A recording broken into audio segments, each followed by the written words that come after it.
ଭାରତ ଆଂଶିକ ସ୍ୱାଧୀନତା ପାଇଥିଲା ସତ, କିନ୍ତୁ 1950 ମସିହା ପର୍ଯ୍ୟନ୍ତ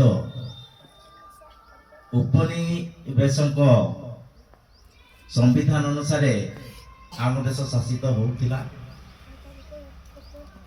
भारतीय माने जो मान अक्लांत परिश्रम ये स्वाधीनता लाभ करा जाइथिला, सेही मानक मानस पटरे गोटे चिंता आसिला जे आमे आम देश को निजर शासन खसड़ा अनुसार संविधान अनुसार शासन करिबा। तेणु गोटे व्यवस्थापक सभा गठित होला, जार अध्यक्ष थिले डॉक्टर राजेंद्र प्रसाद।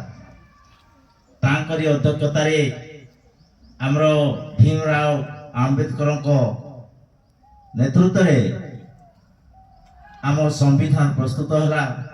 दीर्घ 2 वर्ष 11 मास 8 दिन समय नहीं आमर 66टी कार्य दिवस रे संविधान प्रस्तुत है।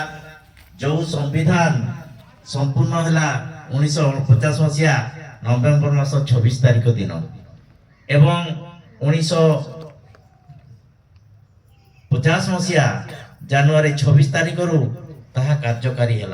से दिन टारू आम देश समस्त मन रे एक जागरण सृष्टि करने प्रति वर्ष जनवरी 26 तारिख दिन आमर जनराज्य दिवस और साधारणतंत्र दिवस पालन हो आसु।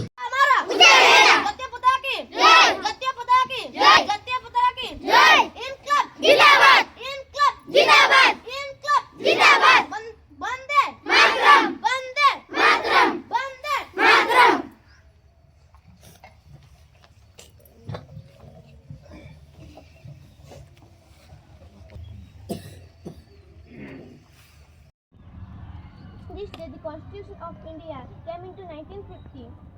We celebrate this day every year. The Constitution of the India is supreme law. This Constitution was written by Dr. B.R. Ambedkar. We respect our Constitution. We respect our Constitution. The Republic that teaches us live, love and unity. Thank you, Jai Hind, Jai